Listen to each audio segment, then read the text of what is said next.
An Achilles heel of scale-free networks, however, is their vulnerability to attacks which target the highly connected hubs. The removal of as few as 5 to 15% of hubs has been found to collapse the network. But going back to the example of Google, where would we be if Google ceased to exist overnight? And imagine the implications of closing 10 of the world's major international airports. Scale-free networks have significant ramifications for law enforcement agencies' targeting strategies. Random targeting is likely to result in LEAs targeting and removing the more plentiful but less well-connected criminal individuals, which will result in minimal disruption to the stability of the network. In order to target the less plentiful but highly connected criminal individuals, LEAs need to understand and have full visibility of the network structure. However, even if LEAs are successful in removing a large number of highly connected individuals or these hubs, these networks are not static. As we have discussed, human networks have redundancies and the ability to adapt, which may explain why illicit markets and organised crime remain highly functional, despite consistent targeting by law enforcement. LEAs face significant challenges in disrupting organised crime. Target selection is clearly critical in order to overcome redundancy, resilient network structures, and the resilience stemming from the broader architecture of these networks. Target selection is, however, dependent upon visibility of the network, yet achieving this comes with its own challenges. At present, LEAs conduct operations based on frozen analysis, snapshots in time, when in reality networks are highly dynamic and constantly adapting. Gaining a real-time understanding of networks is a resource-intensive task. LEA visibility of the complex webs of associations and networks is also limited due to jurisdictional and international boundaries, and our visibility as groups move across these boundaries, thereby impacting on our ability to truly understand the network structure, dynamics and complex associations. Analysis is typically undertaken based on contacts and the number of times these individuals contact each other through call charge records. But this type of analysis does not provide detailed understanding of the complexity, strength and or weakness of those links, or provide insight into the knowledge, skills and resources of the network members. This understanding is essential to identify individuals who may not be most central, but are fundamental to the network's functionality and capability. Low visibility individuals can also be some of the most important. It may be the phone call that is made on one occasion to one individual that provides a criminal, individual or essential skill or service.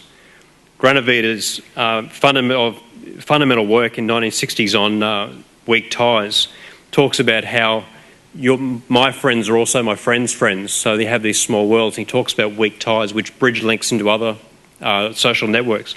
These weak ties aren't highly visible, but they're fundamental to the network. The relative importance of individuals will also change in line with the resolution of analysis. A key figure at a local level may appear to be a major criminal figure, but from a national perspective, this individual may have limited reach or capacity. LEAs face significant challenges, but these are not insurmountable. Sun Tzu, and we've heard him quoted quite a few times through his conference, states that the impact of your army may be like a grindstone dashed against an egg. This is affected by the science of the weak points and the strong.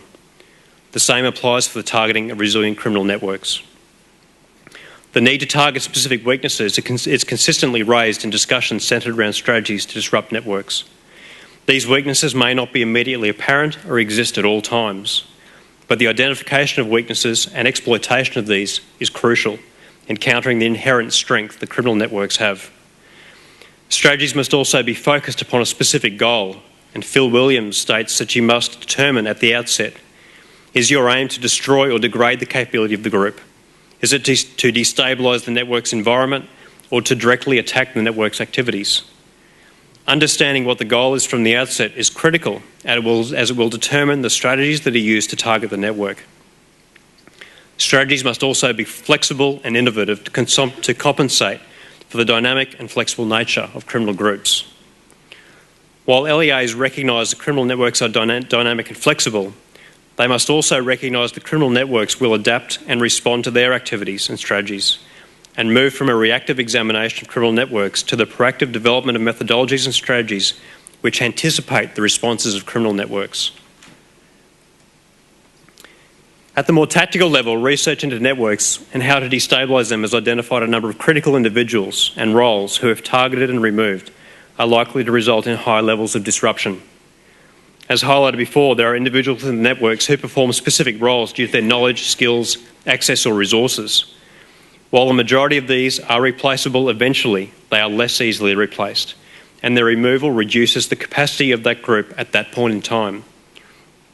We also need to know who knows what, who does what, and who has what in targeting these critical individuals. Emergent leaders have been identified by Kathleen Carley in her work on covert networks and terrorism. These individuals are defined as those who have the most people to talk to, the most information to process, and the most and hardest tasks to get the job done.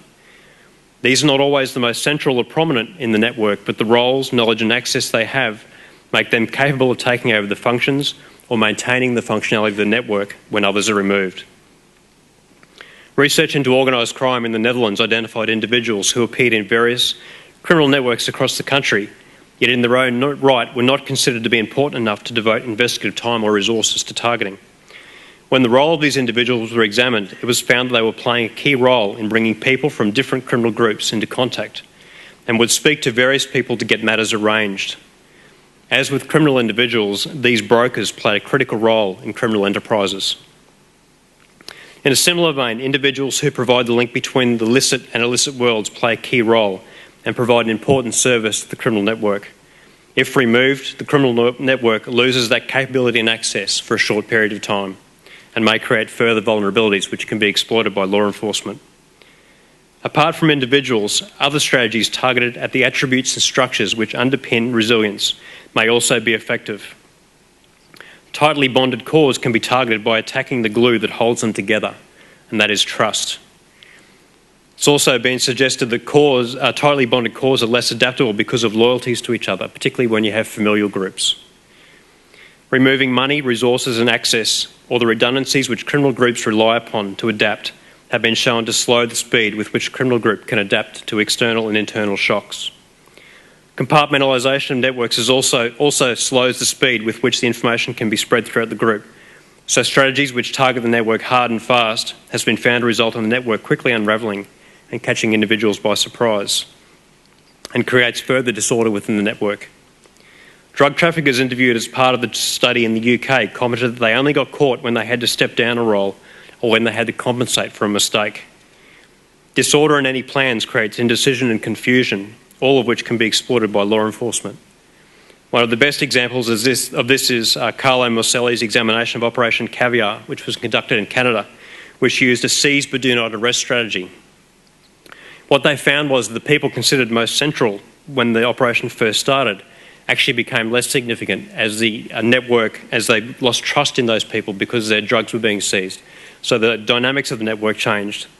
They also found that the criminal network was slow to learn and failed to examine what had gone wrong each time. And they ended up doing, there was 11 seizures, up to, I think it was about $25 million worth. To conclude, it's clear that criminal networks maintain a competitive advantage over law enforcement agencies, and disruption of criminal groups is inherently difficult. However, based on this knowledge, and law enforcement strategies can be targeted to undermine the attributes, structures and architecture which underpin the resilience of these groups. And just as criminal networks learn and adapt, so too can law enforcement agencies adapt, learn and disrupt.